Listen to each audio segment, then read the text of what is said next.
Ange, congratulations on your Manager Thanks. of the Month award for October. Unbeaten in all competitions, obviously last month, 3 back-to-back clean sheets. It must have been a particularly pleasing month for you. Yeah, I think I said after the game on the weekend that it was a good little period for us. We obviously, had been unsettled the kind of previous one, and results and performances had sort of been up and down. So we had to hit some consistency, get some momentum, and the whole group's been outstanding this last sort of 7 games we've had in this period, both domestically and in Europe. And credit, to all the players, credit to the staff here, the coaching staff, the medical team, because we've been, as I said, I felt a lot as settled as we have been from the start of the season. I think that's been reflected in our performances and obviously in our results. And has this international break come at a bit of a good time for you? I know that you said it's good to give some of your players a rest, but would you have liked to maybe keep that momentum going as well? Well, it depends how the international break goes. I've had a good one and a pretty ordinary one so far. So if it goes well, then I think we can gain some positives out of it. If obviously we're hoping our international boys do well, but also come through unscathed. And we've got a couple who've been on the sort of sidelines with some injuries. Starfelt, Rogic, these guys. Gives us some time to get them up and running. And as you said, some of the boys probably need a bit of a break, which we've given them the first couple of days this week, and others some work. So, it's hopefully it'll be another positive sort of international break. And with what we've done this period, we've got a strong foundation to hopefully kick on. Gordon, Duncan? And do these breaks allow you any time to, and I suppose with the award as well, to take stock, reflect on what you have achieved and how far away you are from ultimately where you want to get to? No, not really. I mean, look, the award's great, but I think the award's a reflection of how the group's developing. As I said, really important that people don't think that this has come back off the back of something magical I'm doing. It's the whole group that's working really hard. As I said, the staff and the players. And I think when you get a consistency like we have, it shows throughout the organisation that we're sort of heading in the right direction. And we're just not at the stage where we sort of can reflect yet, because I've sort of been consistent in saying we're just at the beginnings of things in many respects. I really feel we sort of only got settled in this last sort of 4 or 5 week period, so that's kind of the first steps for us as a team. So, reflection and all those kind of things, they're well down the track for us. What's important is that I'm seeing signs of growth and improvement, and that's got to be our focus. Whatever we've done, we've just got to make sure we keep performing at higher levels every opportunity. What are the obvious next steps that you have in mind then? You said you've taken steps. What's next on that journey? I think, still bolstering the depth of our squad and the quality of our squad. We obviously, the period before, had some injuries that affected us, but this one, I think we managed it a little bit better, but I'd still like to have more opportunities to rest players if possible, so that we're avoiding some of the injuries we're getting at the moment. And that's a tricky one because,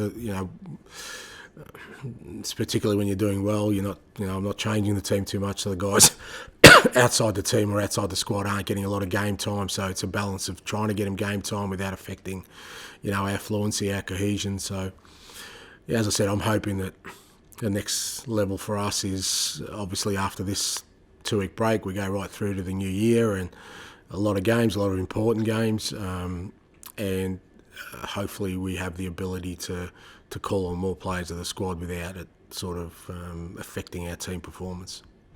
Ange, congratulations on the award. You mentioned just a minute ago there that the last 3-4 weeks you feel like fully settled now. I'm just wondering, just generally, how have you found life in Scotland?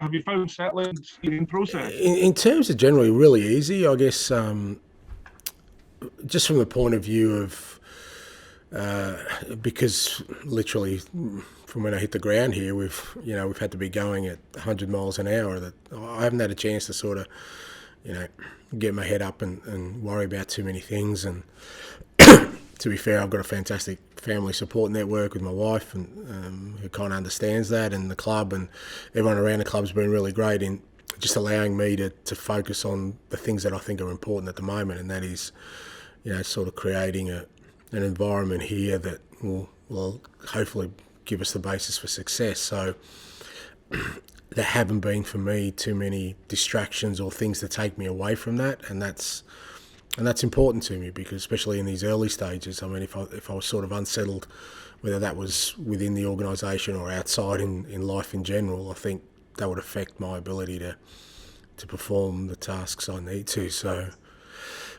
people have been very friendly and welcoming in general, I think, which doesn't surprise me.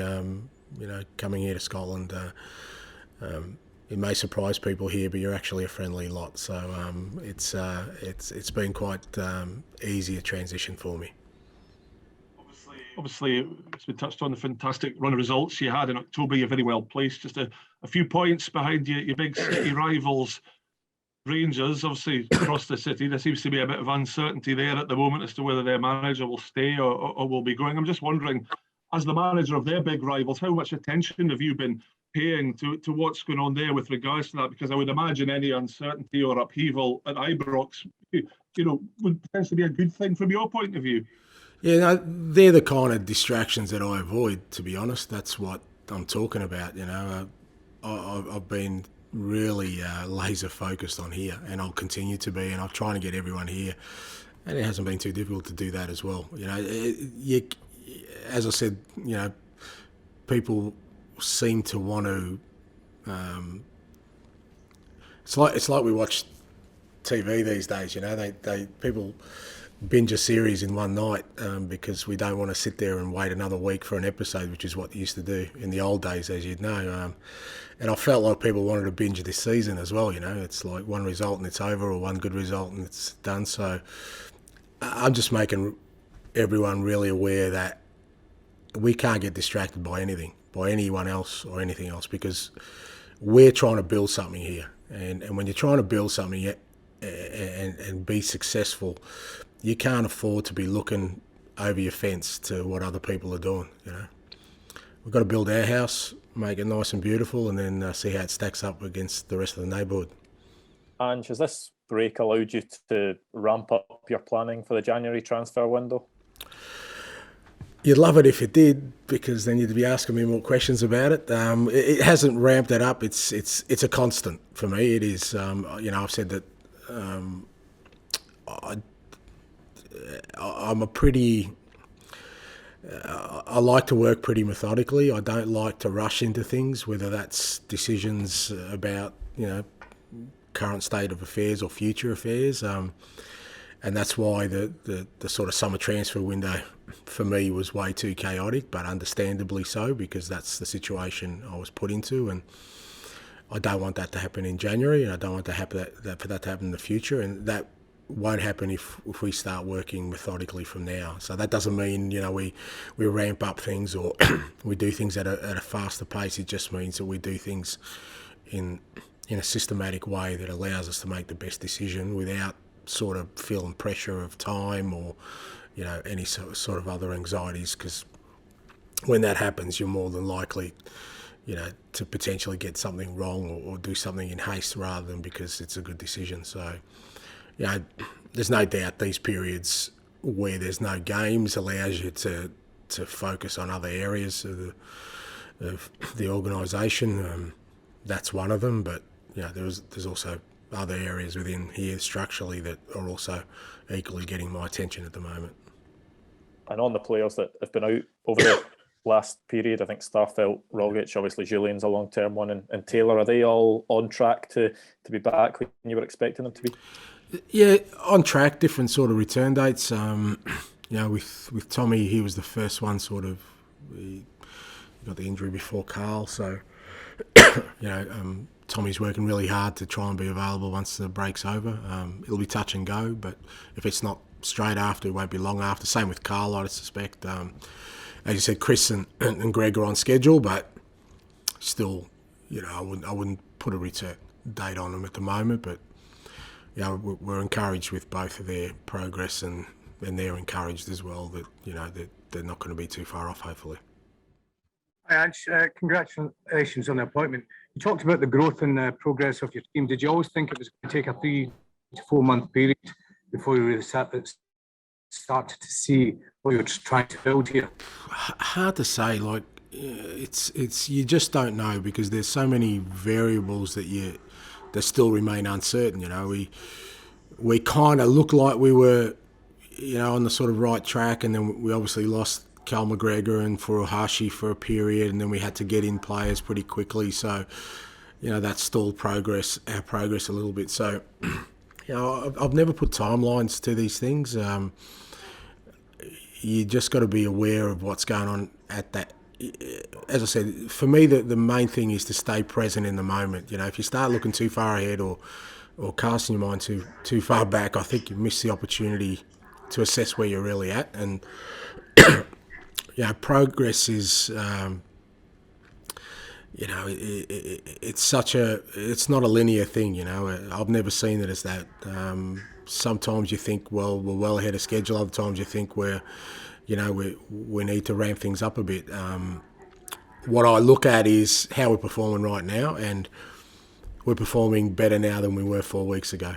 And if that continues to happen, then that's the space we want to be in. Great. One last question, just in terms of